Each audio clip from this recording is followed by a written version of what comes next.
forma descontraída, vamos levar para você o conhecimento para suprir a necessidade que existe entre a sociedade e os profissionais da engenharia, da agronomia e da geociência.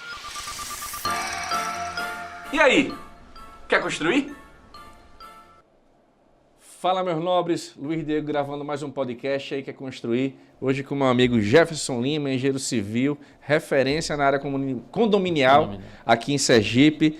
Muito obrigado por você ter aceito o nosso convite, Jefferson. Peço só um minutinho e pedir para você, meu amigo e minha amiga, que ainda não é inscrito no nosso canal, se inscreve, é de graça, dá essa moral para a gente. O YouTube só recomenda para os amigos, caso tenha um engajamento bom para a gente aí, a gente está levando esse conhecimento para você da área da engenharia a todo o Brasil.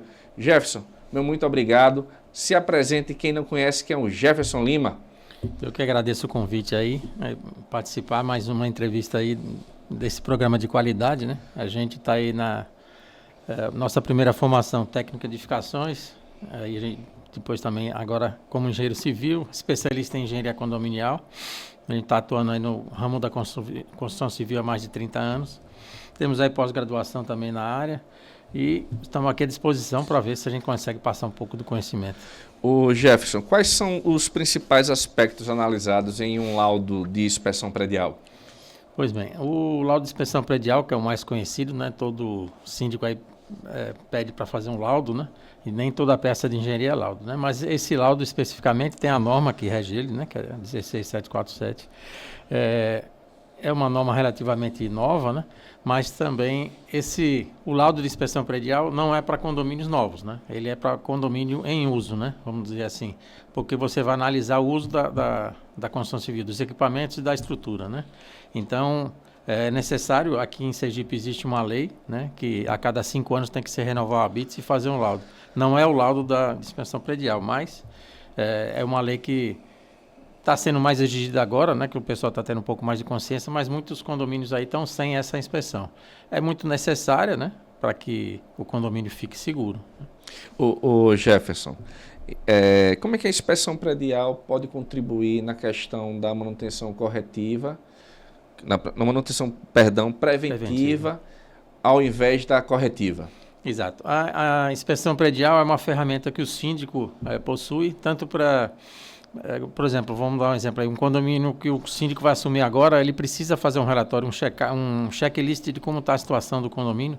Esse documento vai servir para ele legalmente, porque o síndico é civil e criminalmente responsável por tudo que acontece no condomínio.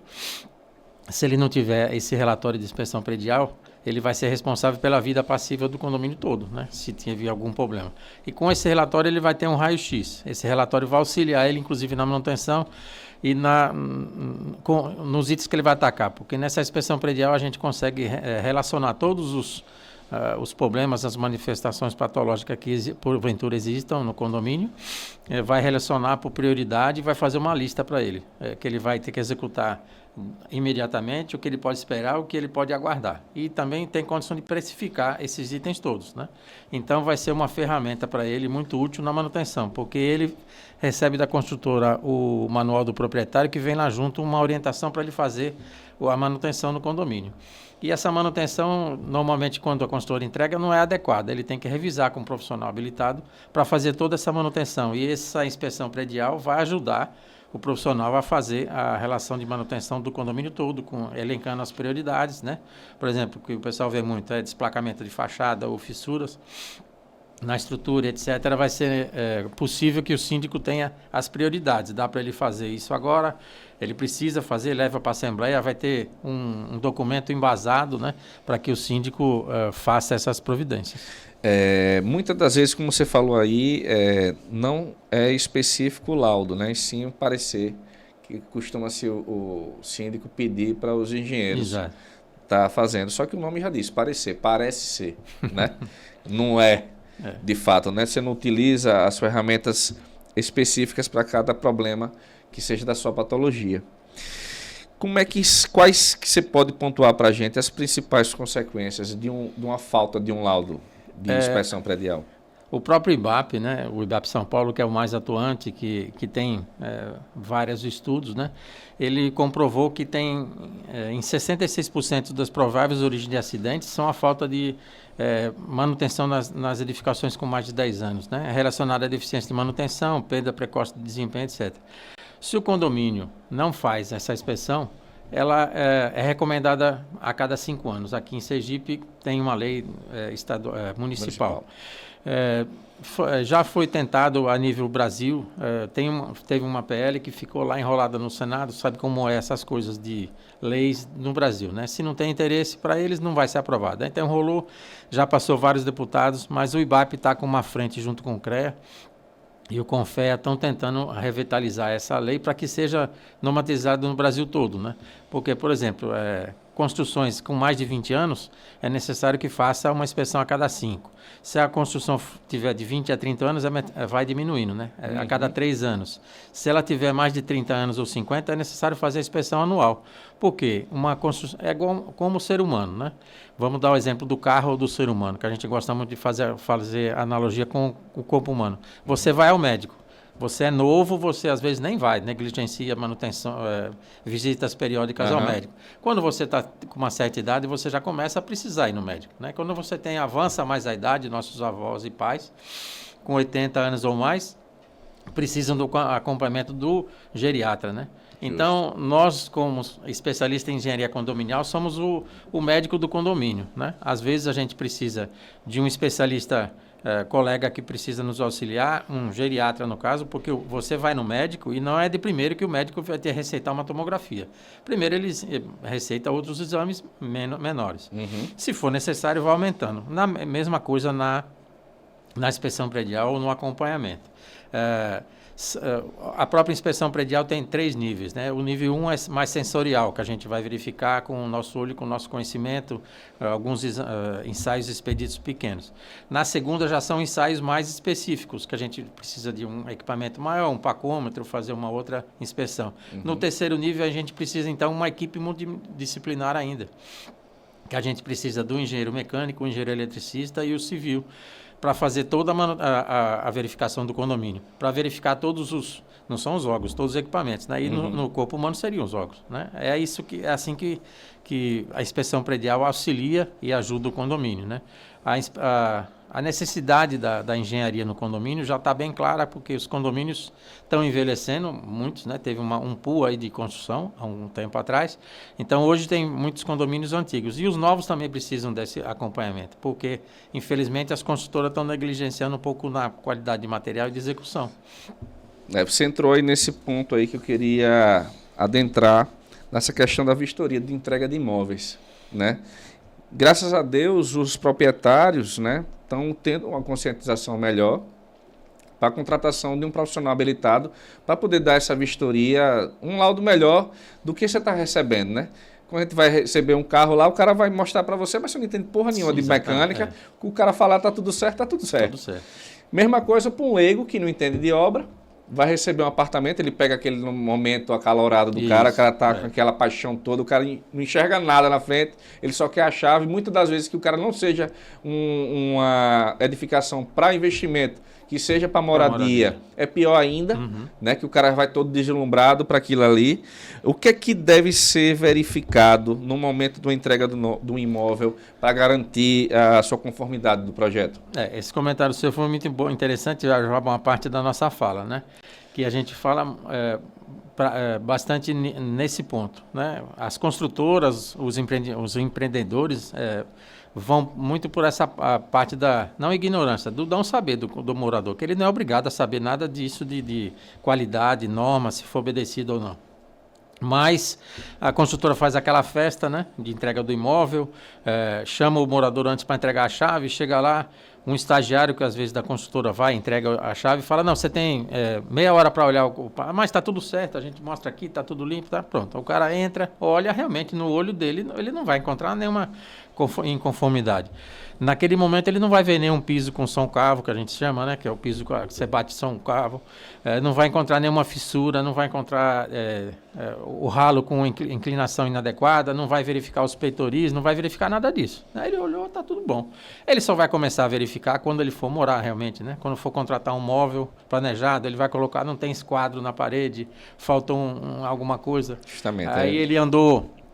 A esposa vem andar no condomínio, então a criança bate lá, um barulho diferente no piso, ou então soltou, quebrou o piso, e etc. Então, o comprador ele tem, por lei, né, direito de contratar um profissional para fazer essa entrega. Mesmo que ele recebeu a chave naquele momento, né, de euforia, tudo, depois ele ainda tem 90 dias para ainda reclamar de alguma coisa. Então, mas é muito melhor que ele tenha essa consciência que, como você acabou de dizer, muitos estão tendo essa consciência, mas muitos ainda não estão, né? A gente vai aí em condomínios que estão sendo entregues aí, eu não vou falar nem o nome da consultora e nem o condomínio, porque todo mundo vai saber qual Será é. que não é falta de divulgação dessa questão Também de serviço? a gente Então, a gente também, como você com esse programa divulga, já tem vários podcasts aí de síndicos, a gente também já deu entrevista em alguns canais, a gente tenta divulgar essa importância. Não é um laudo, um serviço caro que você vai contratar do profissional. Custo em média quantos Você pode reais? fazer. Botando em par miúdos aí, questão de metros quadrados. A gente cobra aí um apartamento normal, que é um pequeno, 2 quartos de sala, né? Não vou falar, que tá R$500 a R$1.000. Nem uma mansão aí vai entregar de um apartamento e um por andar, não vai passar de R$1.500. Um salário mínimo. Né? Salário mínimo. É um investimento de R$1 milhão. O percentual é muito pouco. E o resultado que você vai ter com esse relatório, com essa vistoria, vai te trazer segurança, vai trazer... A gente até brinca. Se eu for contratado para fazer uma inspeção em seu apartamento novo, se eu não encontrar nenhum item, eu dou de graça o relatório. Mas a gente encontra N itens, né? Não é muito comum, né? A gente receber o imóvel e estar com alguma manifestação, algum vício aparente, né? Principalmente com essa mão de obra qualificada que exatamente. Nós temos no Brasil. Hoje em dia você está tendo um problema sério de acabamento, né? O cara, antigamente, para a pessoa ser classificada como pedreiro ou como um assentador de cerâmica, demorava aí alguns anos. Hoje em dia, o pedreiro chega lá para ser fichado na obra, é só ele falar que é pedreiro, o cara já contrata. Só vai descobrir que ele não é quando ele fez muita confusão na obra, muito erro, né? E aí o construtor vai ter prejuízo. O Jefferson, como é que o laudo de vistoria de uma entrega de imóveis ele pode proteger tanto o comprador como o vendedor? Né? Porque também o cara fala assim, não, mas isso também é benéfico para quem está vendendo. Sim, sim. Né? Como é que a gente consegue conscientizar essa questão desse pessoal?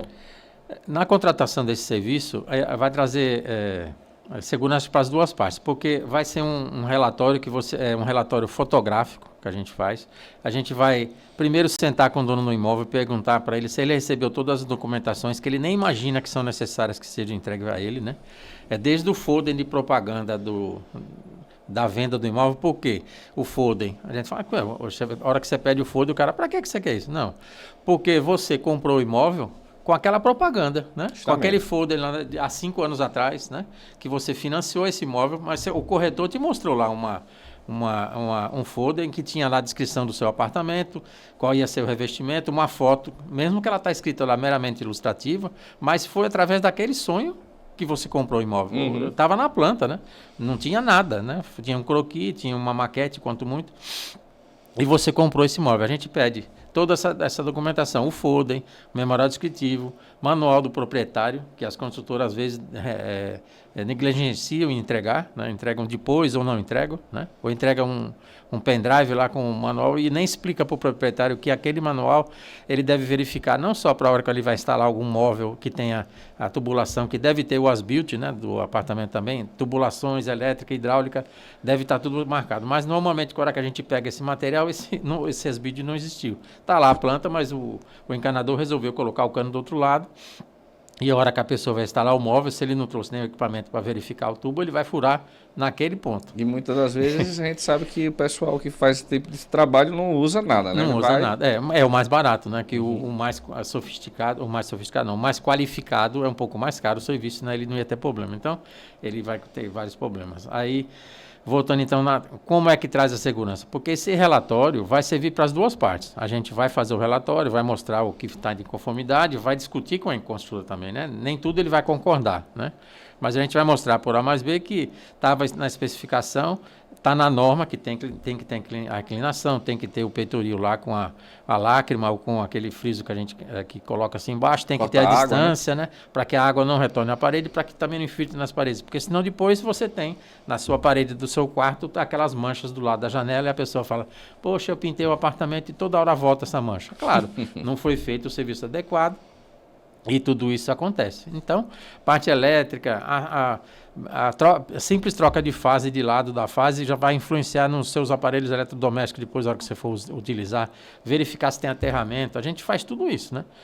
Mesmo que não tenha água, não tenha energia, a gente vai ter que voltar na vistoria para fazer. Então, é um serviço que não é caro, que traz segurança para os dois lados. Aí depois, vai ficar registrado isso. Eu vou fazer esse relatório e depois, se tiver um problema daqui 1, 2, 3 anos, não vou ter mais direito de reclamar? Sim, vai, porque se aconteceu depois, né? Há 1 ano ou 2 depois, são vícios ocultos que ninguém sabia, né? Que existia. Por exemplo, uma tubulação mal dimensionada, um fio lá que estava fora de especificação para aquela carga, um piso que se soltou. Né? Naquela visita que a gente fez, na primeira preliminar, a gente verifica tudo, mas depois pode acontecer da má execução, ele não colocou uma massa adequada, não respeitou a quebra de cordão, etc. Um monte de coisas que podem acontecer depois. Aí a construtora vai ter que reparar sim. Os vícios ocultos, né? São vícios ocultos, não são vícios que são vícios de imediato. Aqui a gente vê, a priori, ele tem 90 dias para fazer os reparos e depois... Quais são os mais comuns, assim, que você numa visita de um apartamento? O mais comum são o que eu me disse, a falta de inclinação nos ralos, rachaduras, infiltrações, vazamento, piso desnivelado, caimento de ralos, né? O peitoril da janela sem a pingadeira, as inclinações, paredes, às vezes a gente encontra um absurdo, né? Que não era para estar tanto. A olho nu você não vê, mas a hora que a gente coloca a lanterna ou a régua na parede, vê a ondulação fora da norma, né? Que existe uma tolerânciazinha. Mas... E aí, no caso desses apartamentos que estão na moda aí, que são paredes estruturais, o que fazer nesse sentido? Nessa parte ele vai estar com a parte nivelada, né? Vamos dizer assim, que a forma fez. Mas só que nesses apartamentos ainda o síndico e os próprios moradores vão receber no seu manual que ele não pode fazer nada, nem pendurar um quadro sem autorização, né? Até para pendurar uma rede, acho que vai ser impossível, né? Só se tiver um reforço em algum local. Mas ele tudo precisa de autorização. Aqueles nichos que os arquitetos adoram colocar em reformas nos banheiros não pode ser colocado, só se ele criar uma parede falsa, né, para colocar um nicho. Mas nesses apartamentos, inclusive, é questionada a parte de acústica e também de...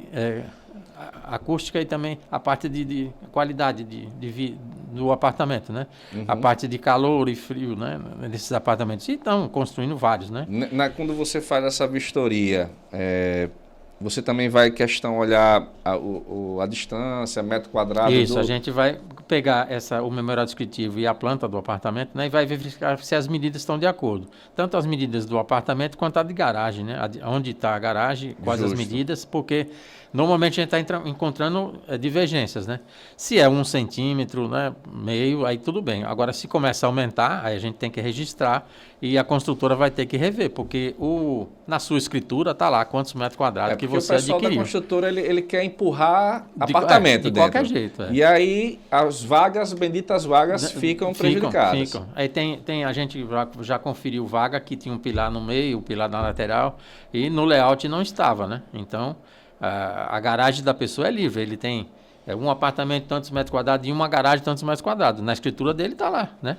E ele ainda tem também a área comum. Ele também é dono da área comum. Essa parte da área comum também entra na sua vistoria? Nessa vistoria do imóvel, não. Mas a gente dá uma analisada no caminho, por conta. A semana retrasada eu fiz uma vistoria e a construtora queria entregar o imóvel, eu falei que não estava recebido por conta de alguns defeitos que a gente encontrou e principalmente porque a área comum. Na área comum não o pessoal ainda terminando a pintura, incêndio não estava pronto, elevador não estava pronto, a escada de emergência não estava pronta, tinha pintura, nada estava pronto. Aí a hora que a gente desceu para conferir a escada, estava interditada a área ainda de conferir. Eu falei, não tenho nem o que falar, né? Vamos registrar aqui no relatório. Até vai ser marcada agora uma nova vistoria. Isso aí já tem 30 dias que eu fiz, né? Passou rápido. Eu nunca, assim, trabalhei afinco nessa parte de laudo de entrega de vistoria. Eu fiz, eu acho que umas 2, 3 vezes na minha vida profissional, mas uma vez em específico uma empresa grande a nível nacional ficou puto comigo, porque eu fui contratado pelo síndico para fazer o laudo das áreas comuns do prédio todo. Esse laudo que e aí eu fiz uma bíblia, né? Porque como você falou, não tem como o cara ir e não achar. Então condenei a fachada toda. Você ter noção do um prédio aqui de Aracaju. Sim, isso acontece. Eu também fiz uma vistoria recentemente que ela estava cheia de eflorescência. E o cabra veio para cima de mim, rapaz, numa raiva. Eu ganhei um inimigo sem saber que tinha. Falei, cara, é o seguinte, eu fui contratado... Estou fazendo meu serviço. Eu fui contratado para poder mostrar os defeitos. Se você não quisesse que mostrasse, fizesse uma coisa bem feita. Exato. Agora, claro que eu sei que a culpa não é da construtora CNPJ diretamente. Obviamente, ela é responsável. Mas tem um engenheiro responsável. Mas aí, meu irmão, a mão de obra qualificada. Exato. Você está fazendo um prédio de alto padrão. De alto padrão, Você tem que ter coerência nas coisas que está fazendo aqui. Por exemplo, um vidro que hoje está na moda, né? Esses prédios de luxo, blindado, com a fissura. Não, aí já... Foi puta que pariu. Só um vidrozinho desse aqui, na época, eu acho que era 100 mil, um pedacinho de vidro. Aí você aceitaria se fosse sua casa? Eu perguntei pro engenheiro, né? Você aceitaria se fosse na sua casa? Esse vidro aqui blindado, trincado?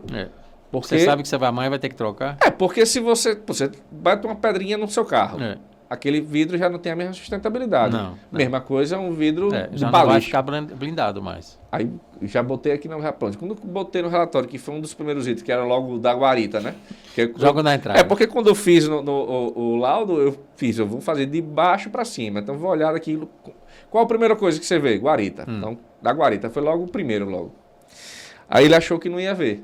Só que assim, quando a gente é contratado para um certo tipo de sair, você tem que ser muito você criterioso. Você é contratado, você é o especialista. Né? Você tem um olho diferente do leigo, né? Você tem que ser o olho de Tandera, que eu fico brincando. Você tem que ser o olho dos biônicos. Porque essa vistoria é sensorial. É com seus olhos e com seu conhecimento, né? São duas coisas, né? Justamente. Que você precisa estar lá bem antenado. Você precisa conhecer das normas, conhecer de tudo. Não que você vai ter decorado norma e vai falar. Não, você vai tirar a foto, vai anotar.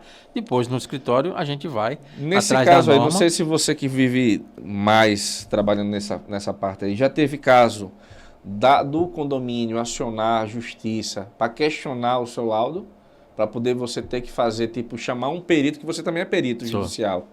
Chamar, ou então você, enquanto perito, ter que fazer um laudo em cima de um laudo de um colega da gente. Já. Como perito a gente sempre, né? Porque, inclusive, a gente vai, como você disse, ser inimigo depois de uma das duas partes. Porque uma das duas partes vai ficar insatisfeito com o seu resultado, né? Que você lá está para ser imparcial, né? Numa perícia. E você é o olho do juiz, né? Então, você tem que dar argumentos para ele técnico, para que ele faça... Você não vai decidir nada, quem é errado, quem é certo, mas só que você vai falar. O condomínio fez isso, a construtora fez isso. Depois ele vai juntar todos os seus dados e vai dar um parecer, o juiz. No caso de questionarem o nosso laudo, a construtora também vai questionar, claro. Como você fez esse recebimento para o condomínio, a construtora questionou. E sempre a construtora vai questionar. Mas quando a gente faz, como você próprio disse aí, quando a gente está bem embasado, não tem muito argumento a construtora, né? Você vai mostrar lá, vai fazer um relatório fotográfico, você vai tirar medida, você vai tirar detalhes, depois você vai no escritório e vai verificar na norma, isso aqui ele fez está errado por isso. Você vai, naquele relatório que você fez da visita, você vai embasar ele depois com todos os seus conhecimentos e com a sua pesquisa de dados. Você vai deixar ele bem robusto, porque o relatório só vai ter validade, além de ser necessário você recolher a RT para que o seu lado seja, a sua assinatura seja legal, chanchelada pelo seu órgão, né, que é o CREA. A gente ainda, além de tudo, você tem que argumentar bem, porque senão, se você não embasar bem o seu relatório, o seu laudo, alguém vai bater. Um outro profissional, colega seu, vai ver, não, ele esqueceu disso aqui, então eu vou em cima. Então, Foi um dos motivos até de eu ter desistido de partir dessa área, né? Que eu, logo quando me formei, fiz curso pra caramba, né? Que quando o cara tá novinho, o cara quer conhecer tudo para poder saber até o que vai trabalhar. De tudo que eu imaginava, todo trabalho hoje, nada a ver com o que eu pensei que ia fazer um dia. E aí, eu peguei um condomínio aqui no Santa Lúcia, que tinha um problema muito de aterramento. E também tinha questão, muito problema também da terraplanagem. Que aconteceu até de cozinha descer 2 metros, aqueles apartamentos que tem térreo, né? E aí o sofá, de repente o cara saiu, quando estão dormindo, quando acordou aquela explosão, achando que estava explodindo, caindo do prédio, não. Na realidade, cedeu a laje do térreo, do piso, baixou 1 metro inteira. E aí fui convocado pelo síndico na época, fui participar da reunião lá dos condôminos e tal. E aí eu passei meu valor tal, e acharam o cara, falei, meu irmão, um negócio aqui que vai para o Ministério Público. Sim. Quem vai estar colocando o nome aqui sou eu. Combatendo uma construtora relativamente grande. É meu conhecimento, né? Que eu vou com um projetista famoso daqui, estrutural. Tanto que até quando o dono da construtora soube que eu estava sendo contratado, me ligou, que eu já achei antiético. Sim, muito. Me ligou querendo tomar um cafezinho. Eu falei, pô, quem tá me querendo um cafezinho quer fazer malandragem. Com certeza. Falei, porra, tô mal começando a minha vida profissional. Já tá querendo me chamar para um cafezinho. Falei, cara, eu não sento com o outro lado. Sim, antes de resolver. Depois a gente pode discutir, mas eu não vou aliviar. Nesse momento. Se você estiver errado, você vai arcar com seus erros. Não, mas porque foi fulano, não vou dizer o nome, né? Mas foi fulano que fez, eu falei, aí, o que fulano fez e o que fulano estudou, o mesmo cálculo que ele fez, 2 mais 2 é igual a 4, eu também fiz. Sim. Então nem ele nem é melhor nem pior do que eu. Ele pode ser até um pouco de conhecimento pela idade. Sim. Mas o estudo foi o mesmo. Não, porque você tem que ver, porque não sei o que lá. Eu falei, cara, vou arranjar uma confusão tremenda. Graças a Deus, acharam caro. Porque porque eram vários, eram vários blocos, né? E eu estava cobrando pelo bloco. Sim. Obviamente que é cada serviço diferente. Vou ter que fazer um estudo diferente. Eu não ia fazer um ensaio para tudo. Não. Calçadas, tinham rebaixado 1,5 metro. Foi cada um é um rebaixamento diferente.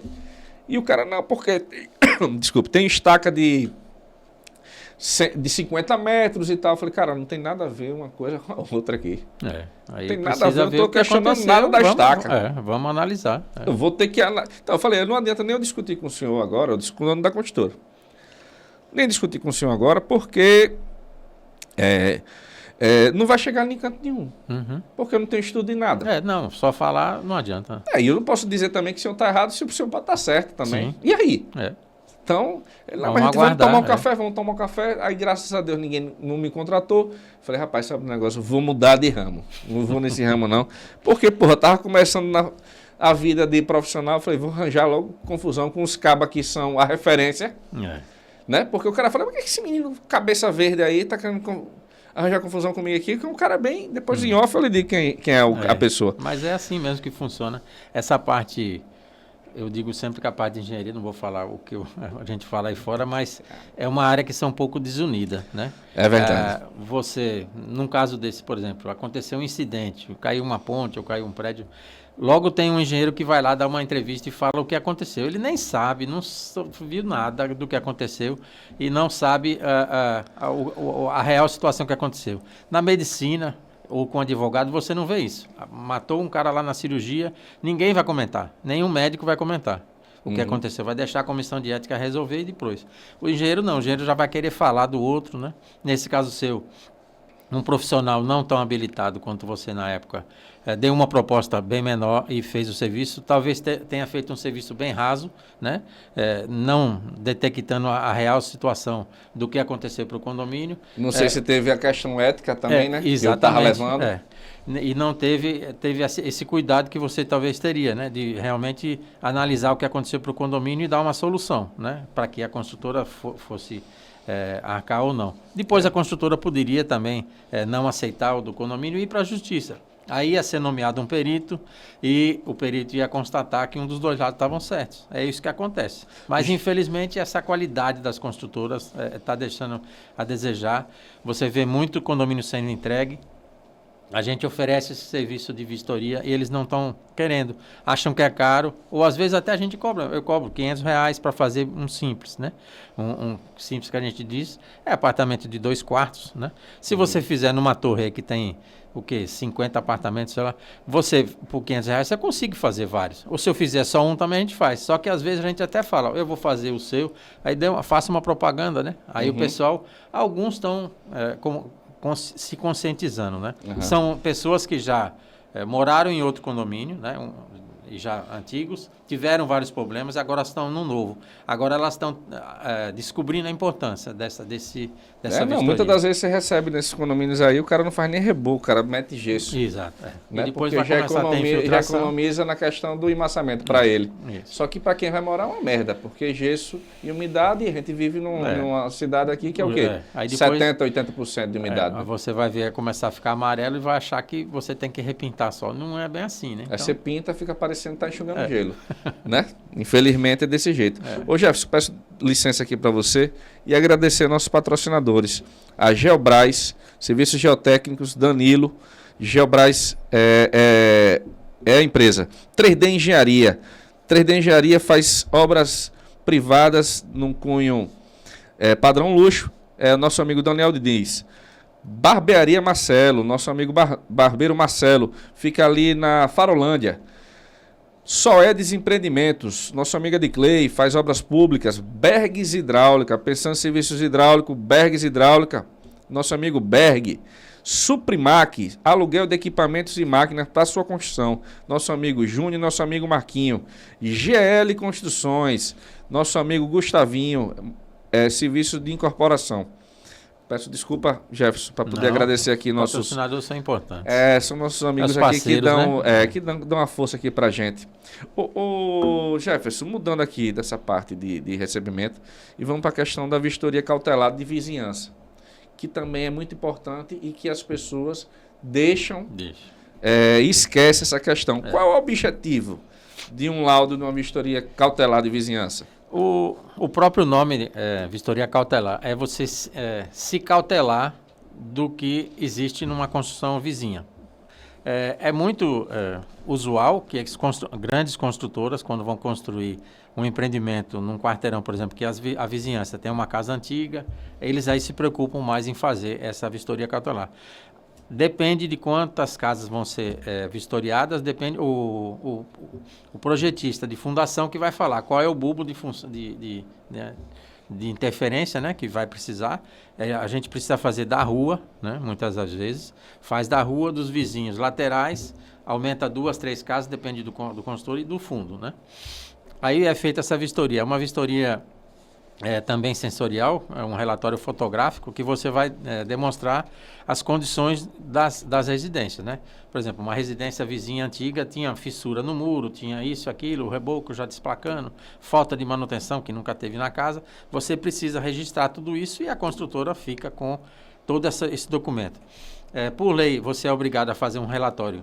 Uma cópia fica com a construtora e a outra cópia com o proprietário da casa. Você precisa pedir autorização da residência para fazer, tem um trâmite, né, para fazer. Mas é muito necessário e importante.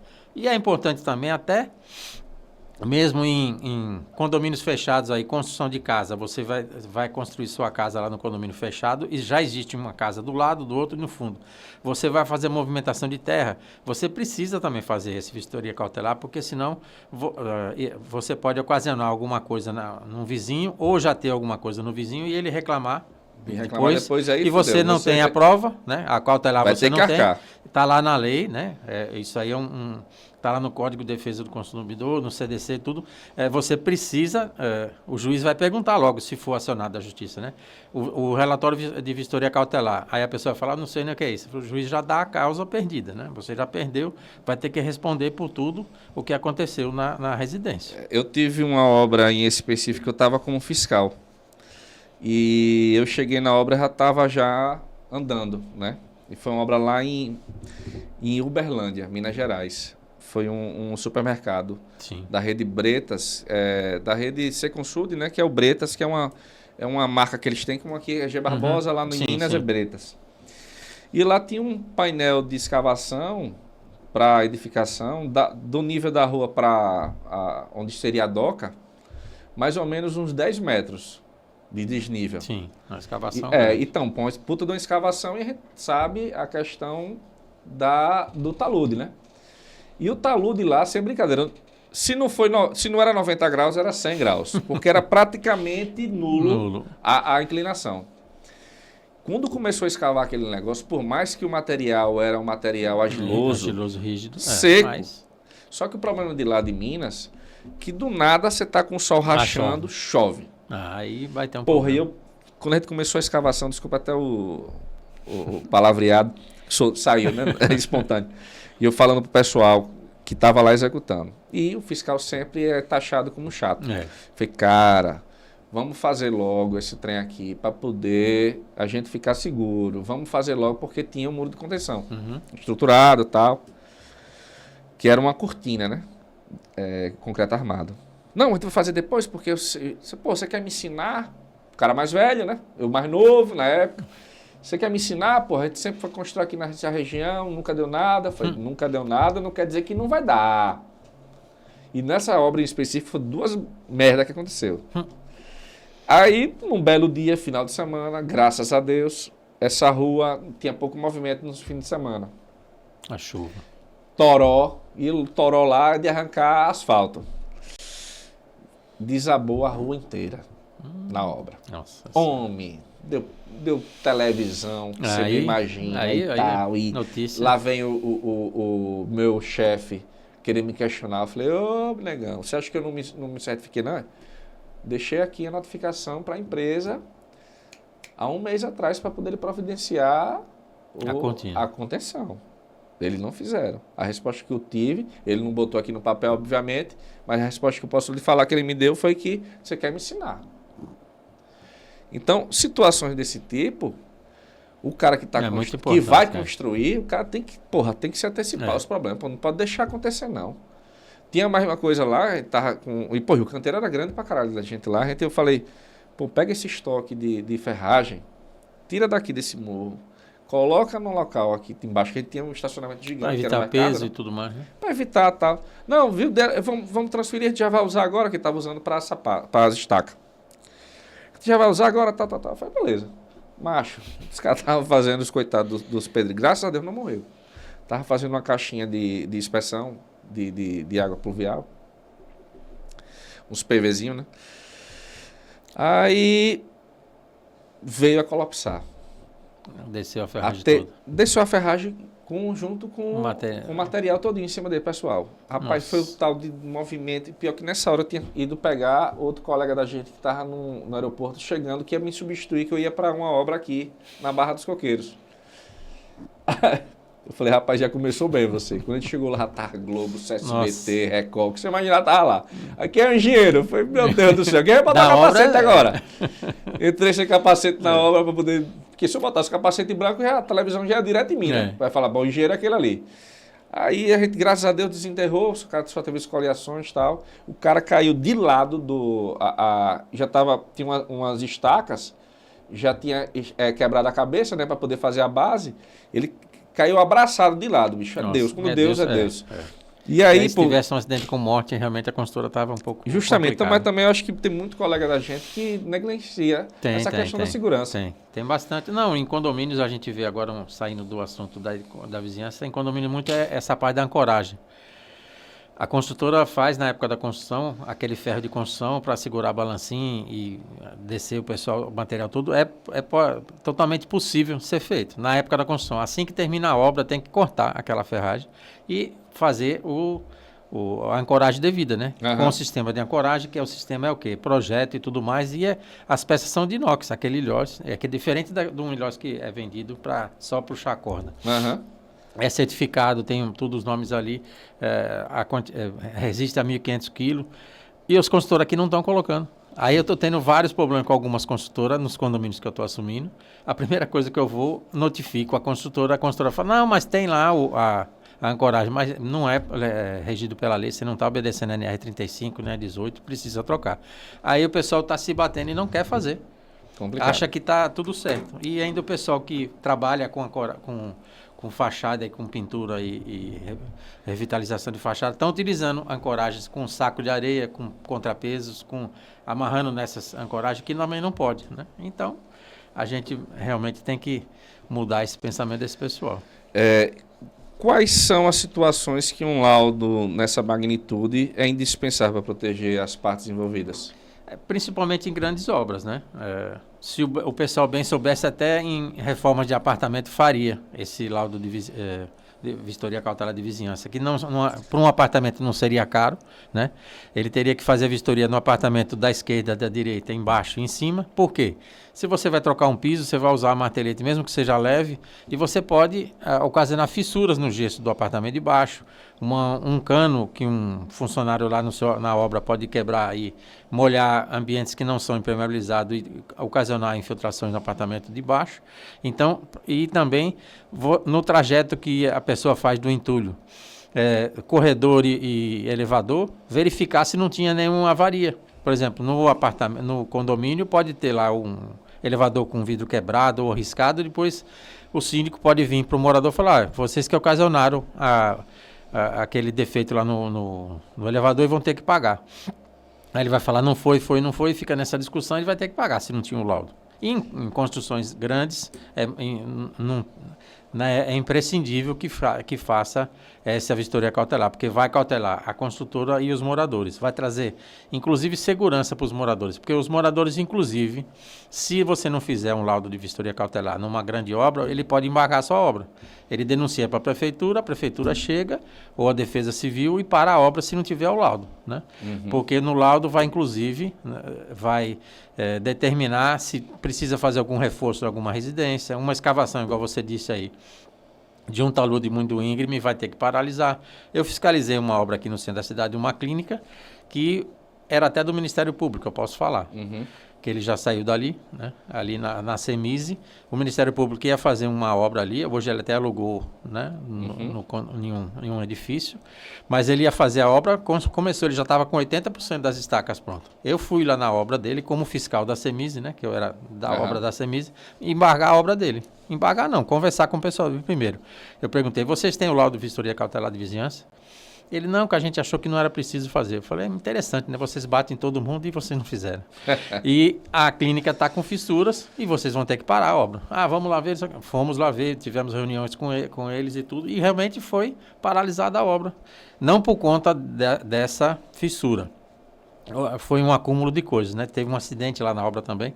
Um funcionário de uma das estacas, o ferro era um ferro de aterramento, estaca tudo de 12 metros, o guindaste que tinha que levantar a ferragem perfurou, um funcionário morreu, então o Ministério Público do Trabalho aí juntou todas as coisas e foi interditada. Porque a fundação estava inadequada também deles, eles iam fazer uma cortina, mas também não fizeram logo, preferiram fazer logo a obra em si, né? E não foram para fazer a cortina, que era para primeiro fazer a cortina. Certo, primeira cortina para depois fazer a obra. Evitar que acontecesse alguma coisa com os vizinhos para depois fazer a obra. Não, mas eles não fizeram isso, então, e por isso também que não tinha o laudo de vistoria cautelar, que é muito importante, foi uma série de coisas que teve essa interdição.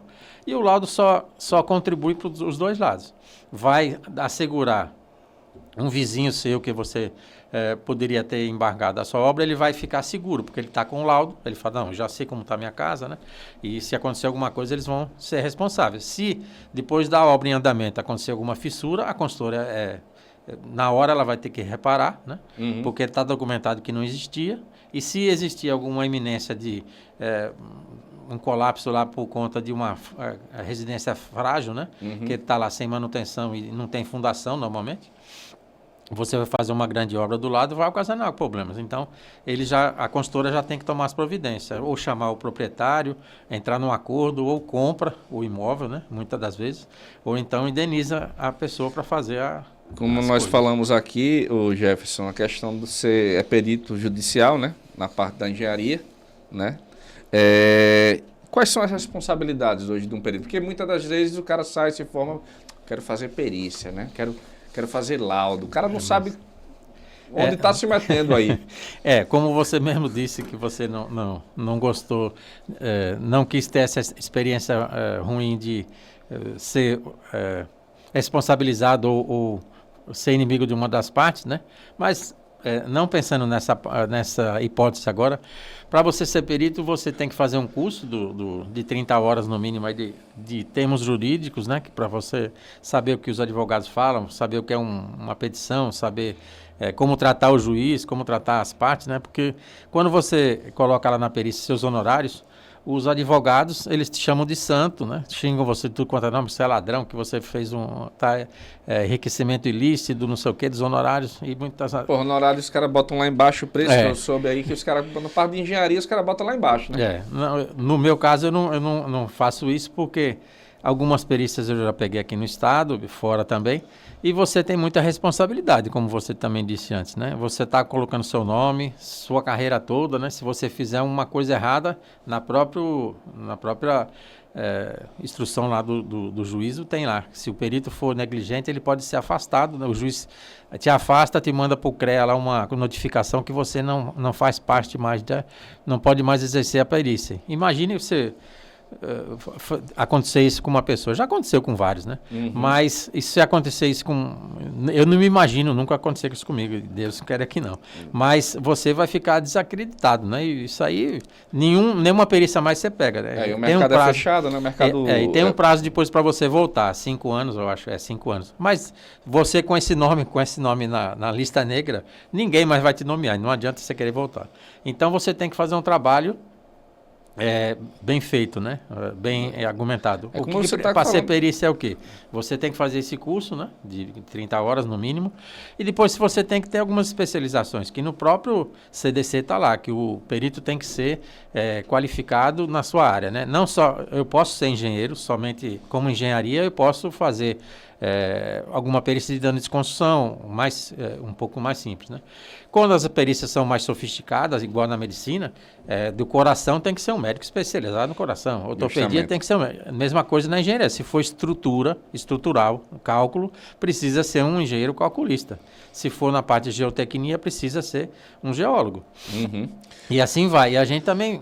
Como estava nesse meio de perícia, na minha primeira perícia mesmo, os advogados me detonaram, né? Falaram que eu não era especialista, que eu não era isso, que não era aquilo, né? Eu também fiquei até meio chateado. Né? Porque no caso do seu laudo, ele influencia. Sim, uma decisão da justiça. Se você dá um laudo furado, aquela parte que está sendo lesada, se arrebenta toda. Né? Não, se você fizer uma perícia e você... não embasar bem a sua perícia, né? Aqui você vai ter 2 assistentes técnicos, de um lado e do outro. Né? Vão ser 3 profissionais lá se debatendo. Você tem que ser muito você tem que estar muito embasado com conhecimento técnico para procurar nas normas. Tudo que você fizer, você tem que justificar e mostrar na norma que é isso e aquilo, para você fazer um laudo bem feito, porque as 2 partes vão bater no seu laudo. Né? Se você fizer um laudo fraco, inclusive, depois pode pedir a impugnação do seu laudo, você tem que devolver o dinheiro e o juiz vai nomear outro perito. Então, e você também vai ficar desacreditado no meio. O juiz não vai te nomear mais e vai botar lá para os colegas não te nomear. Quais são os desafios maiores enfrentados hoje para um... Na perícia, o primeiro desafio é você pegar, ser nomeado, né? Que aqui não é só aqui em Sergipe, é no Brasil todo, né? Tem sempre o juiz nomeia os conhecidos, né? Os mais antigos. Mas hoje está tendo na própria lei, né? Determina que o juiz faça sorteio. Então você é cadastrado lá no tribunal e você participa de um sorteio. Aí o juiz te nomeia, aí você tem que dar uma olhada no processo, né? Sempre são processos longos, aí de 500 páginas no mínimo, 1000. Você tem que dar uma olhada no processo do que se trata para fazer seus honorários e apresentar. Apresentou os honorários, você precisa estar... Mas tem alguns tipos de perícia, desculpa até a intromissão. Existem alguns tipos de perícia que já vem tabelado, né? Que ele fala, você vai receber X reais naquilo ali. São perícias gratuitas, né? Que o juiz tem uma tabela lá, paga acho que R$600, aqui no Sergipe é 800, né? E tem algumas outras perícias que são de avaliação, tem umas tabelas, né? Que podem ser seguidas, né? Mas sempre o perito vai na justiça gratuita, não, que ele precisa aceitar esses honorários, né? Na justiça gratuita você está... Então o cara se cadastra cadastro também específico para a justiça gratuita. Aqui no estado é diferente. Os outros estados do Brasil aceitam a parte de engenharia. Aqui no estado de Sergipe não pode ter justiça gratuita para engenheiro civil, porque no quadro do tribunal tem muito engenheiro. Né? Então, quando tem perícia gratuita, eles mandam aqueles engenheiros do tribunal serem os peritos. Né? Entendi. Mas pode ser que algum juiz nomeie. Aí você tem que atender aquela tabela. Quando você é nomeado na justiça gratuita, você já sabe que você vai receber aquele valor. Então, você vai fazer aquele valor para ajudar a justiça. E também para ajudar o seu currículo para o juiz. Você não vai fazer uma perícia ruim lá, ou rasa, né? Só porque é gratuita. Não, você tem que fazer uma perícia bem feita, como se fosse estivesse recebendo normalmente. Para que o juiz veja o seu trabalho e nas próximas, uma paga, ele te nomeie. Mas existe essa questão... Só estou dizendo porque alguns amigos que Sim, fazem sim. perícia, ele fala, Diego, pô, às vezes eu não sou adequado para aquele tipo de serviço. Exatamente. E aí você declina. Só que Isso. se você declinar, o juiz acha ruim. Não, você vai ter que fazer. Não. Aí você precisa Mas acontece isso, justificar. acontece Você precisa justificar. Por exemplo, se for uma perícia de um desabamento aí que for uma parte estrutural, você pode aceitar aquela perícia e se juntar com um colega calculista. Você já nos seus honorários já fala que você vai fazer com uma equipe, né? Eu fiz uma perícia fora que precisei de um geólogo. Aí contactei, ele aceitou, eu fiz em conjunto, porque era vamos dizer, lá em Brasília, era um condomínio desses condomínios muito sofisticados lá, que a casa da pessoa tinha um rio atrás e a Mossoroca derrubou a parte, invadiu já o terreno dela todo, né? Então precisava de um geólogo, né? Então eu assumi, coloquei nos honorários a parte dele também e fiz a tabela lá e foi aceito e fiz a perícia. Quando você não aceita a perícia, você pode não aceitar por parentesco, se você conhecer as partes, for parente, etc.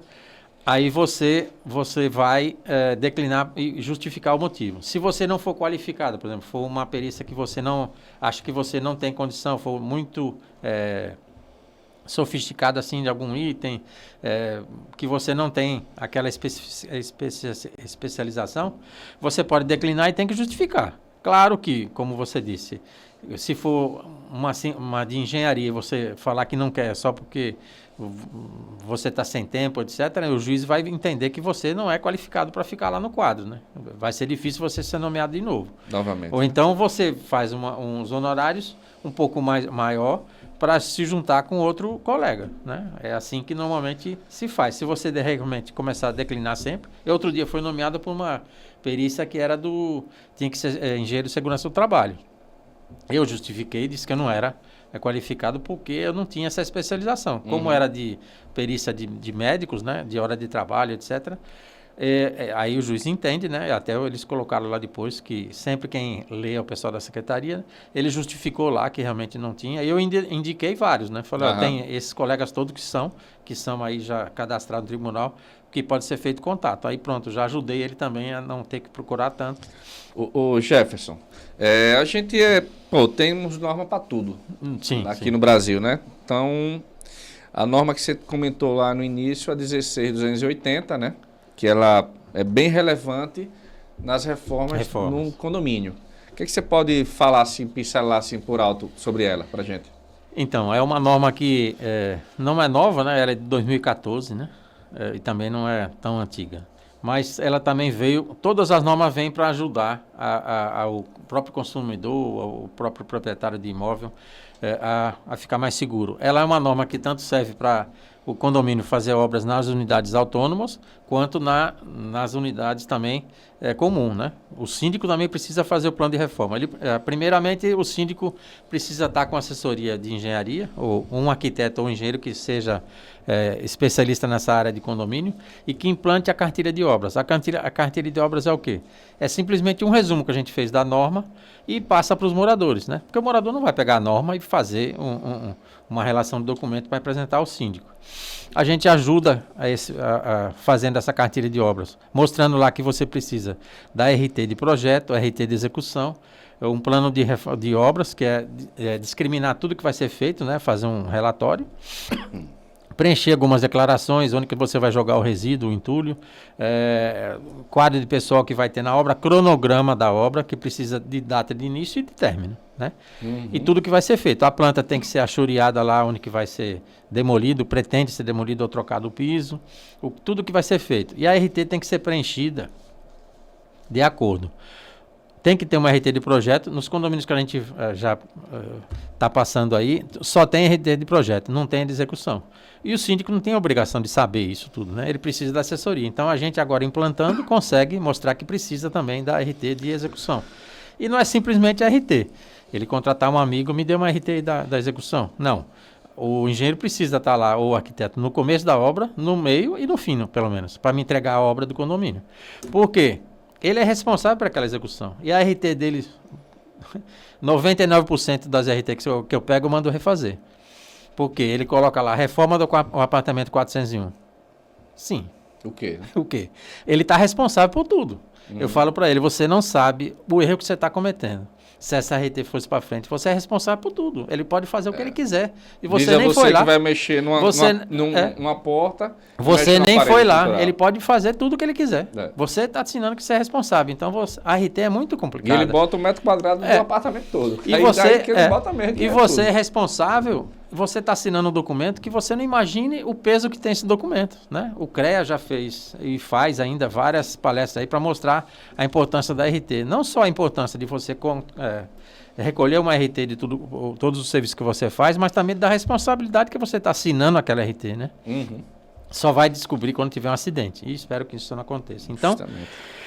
Isso tudo na cartilha de obra a gente exige, né? Que ele coloque lá, vai trocar 20 metros de piso, vai pintar isso, coloque discriminado. Tem campo na RT para preencher até um livro, né? Pode colocar tudo. Aí a gente aceita, pronto de obras. Aí está fazendo a obra lá, a gente no condomínio que a gente está, a gente orienta o supervisor e o pessoal do condomínio, porque a gente só faz uma visita por semana no condomínio. Então, pode acontecer mais coisas, né? Às vezes a gente precisa fazer outras visitas, mas orienta o supervisor que veja o movimento, né? Porque ele pediu para fazer só uma reforma no banheiro. Então, não vai gastar uma quantidade de piso mínima, tal. Mas de repente chega um caminhão da Ferreira Costa, carrega o caminhão inteiro, coloca 2, 3 caçambas de entulho lá fora e toma ele entulho. Então, não era só a reforma do banheiro. Então, a gente precisa intervir. A gente não pode entrar no apartamento do proprietário sem avisar, né? Tem que pedir autorização e entrar. Então, o que a gente orienta que faça? Interdite a entrada do pessoal e de material. Está paralisada a obra até que se faça a adequação, né? E a vistoria pelo engenheiro do condomínio e o engenheiro do proprietário também compareça. Ô Jefferson, engenharia diagnóstica. Quais são as ferramentas e os métodos, né, utilizados hoje na engenharia diagnóstica para condomínio, né? Para esse tipo de edificação? Então, a gente também está especializado nessa área, né? Então, engenharia diagnóstica é o quê? Diagnóstico, né? Tem muita gente até que falou mal dessa formação, tudo, mas sem conhecimento de causa. Que a gente só faz o diagnóstico e não resolve, né? Só vê lá o defeito e larga, né? Não. A gente também pode trabalhar antes, né?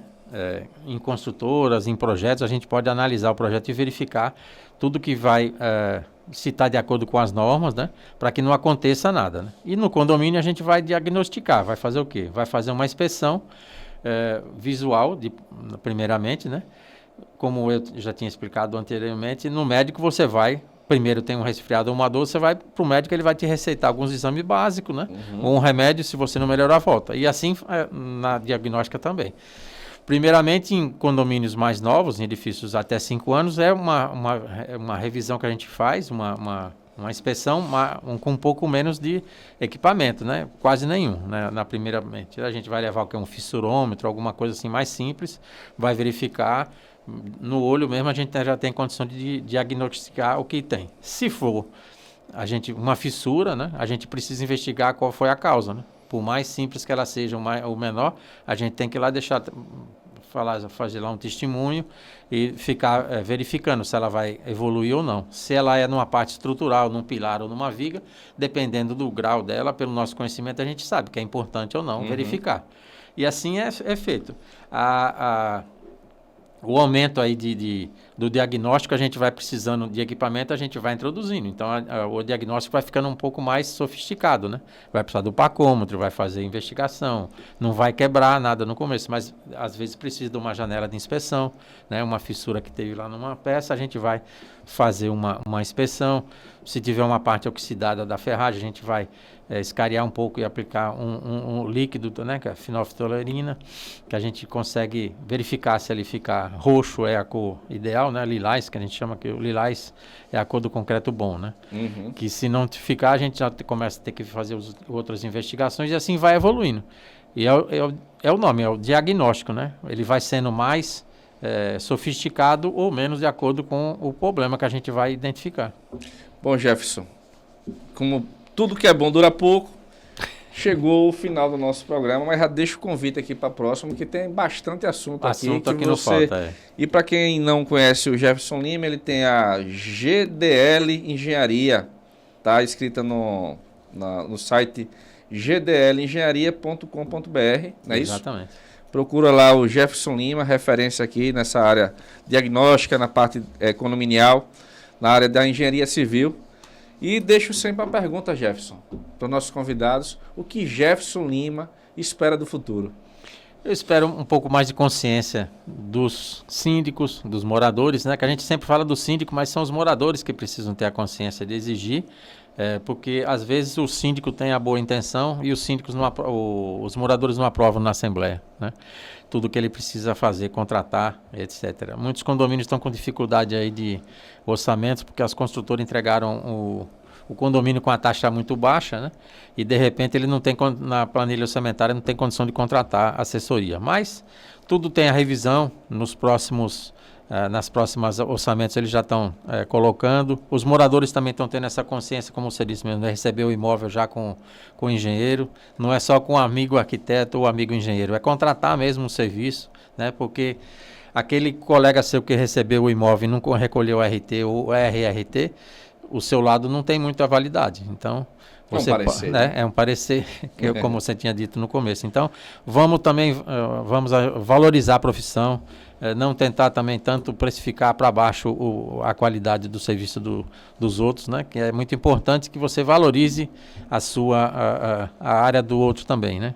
Você não gosta, né? Que te façam isso, né? A gente tem que levar esse exemplo. Sempre procurar, tem sempre profissionais bons, o CREA tem muito engenheiro bom, tem muito engenheiro recém-formado que também é bom. A gente não discrimina ninguém não, que só porque é engenheiro recém-formado não pode ser contratado. Pode sim, mas só que procure profissionais realmente que são especialistas em cada área, né? Justamente. Não existe o médico de tudo, né? Exatamente. Tem o médico clínico geral, mas mesmo ele indica sempre o outro colega profissional. Então, a gente também na engenharia também faz isso. Se me contratarem para um serviço que eu não sou totalmente capacitado, né? Habilitado todo mundo que fez engenharia. Mas capacitado eu preciso... A gente está sempre estudando, sempre vendo normas. Então, precisa aí também que todo mundo valorize essa área também. Muito obrigado, Jefferson. Eu que agradeço. Amigo e amiga que ficou até o final aqui, quero agradecer para você essa paciência, mas uma aula que nem essa aqui que o Jefferson Lima aqui deu pra gente, são para poucos podcasts, né? Temos poucos podcasts falando sobre engenharia. Sim. E pedir para você, meu amigo e minha amiga, que não é inscrito ainda, se inscreve, dá essa moral pra gente aí, não esquece do C, curte, comente e compartilha. E aí, quer construir?